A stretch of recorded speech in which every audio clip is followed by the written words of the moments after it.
आता इव्हिनिंगचं टायमिंग आहे आणि आम्ही आता चाललेलो एका ॲनिव्हर्सरी सेलिब्रेशनसाठी. तर अचानकच त्यांचा आत्ता कॉल आला होता. तर मग फौजींना पण टाईम होता तर मला जाऊन येऊया. मुलं पण तयार झालेले आहेत, मी अशी रेडी झालेली आणि हर्षू बघा बाहेर जाऊन थांबलेत. फौजी तर गेले खाली गाडी पुसण्यासाठी. मी आता चालले हेल्मेट वगैरे घेऊन.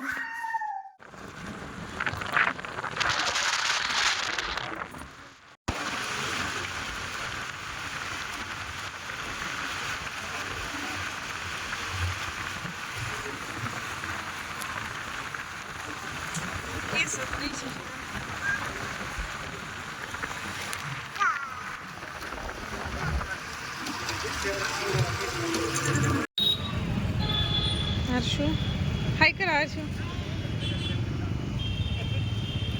एवढी मोठी लाईन आहे तिकडं. तर आलोय आता आम्ही इथं पेट्रोल पंपावरती पेट्रोल टाकायचे. फौजी गेलेले तिकडं आणि आम्ही तिघजण थांबलोय.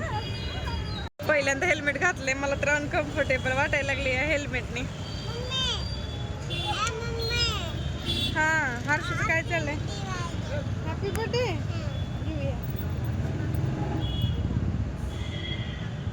इथं हर्षूचं काय चाललंय, निशूचं काय चाललंय. पेट्रोलला भरपूर गर्दी आहे, भरपूर गर्दी आहे पेट्रोल टाकायला. पण थांबलोय आम्ही इथं. हे हेल्मेट घातल्यावर मला कसं तरीच वाटायला लागले, डोक्यावर वजन असल्याने, कारण सवय नाही आहे ना त्याच्यामुळं. पोचल्यानंतर मग बोलते तुम्हाला. तर टाळले आम्ही आणि झालं इथलं आवरल्यानंतर आम्ही जाणार आहे. तुम्हाला त्याची ओळख करून देते. हे बघा त्यांची आहे ॲनिव्हर्सरी, तर आम्ही आलेलो इथं आणि क्यूटचं बेबी पण आलेलं इथं. हा आणि आपण ताई आहेत. चालेल ना घेतलेलं व्हिडिओ मध्ये. हा नाही तर म्हणजे कसं एखाद्याला जर प्रॉब्लेम असेल तर कसंच वाटतं घेतलं म्हणून. तर इथलं कसं फंक्शन होते ते झाल्यानंतर वगैरे आम्ही घरी जाणार आहे. तर दाखवते तुम्हाला, पण थोडंफार शेअर करते.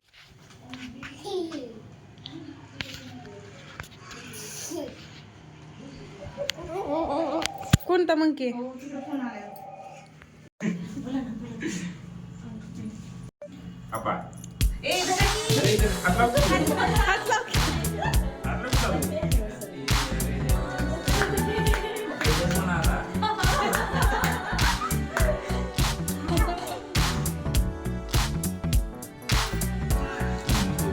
केक कटिंग वगैरे झाला आणि छान असं त्यांनी जेवणाचं मेन्यू केलं होतं. छान मिक्स भाजी, सांबर, भात, पापडी, सलाद आणि स्वीटमध्ये ना गुलाबजामुन वगैरे होते आणि त्याचबरोबर केक वगैरे सगळ्यांची जेवण वगैरे झाली आणि आम्ही आता निघालो. 9:30 वाजलेले होते.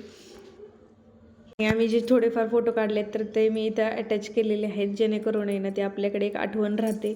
आणि आम्ही यांना पहिल्यांदाच भेटलो होतो, असं वाटलं नव्हतं की म्हणजे आम्ही फर्स्ट टाईम भेटतोय. तर अशा पद्धतीने ॲनिव्हर्सरी सेलिब्रेशन करून आम्ही घरी आलो. कसा वाटला आजचा व्हिडिओ नक्की कमेंट करून सांगा मला. आणि व्हिडिओ जर आवडला असेल तर लाईक शेअर सबस्क्राईब करायला पण विसरू नका. भेटूया पण अशाच व्हिडिओमध्ये. तोपर्यंत बाय बाय सर्वांना.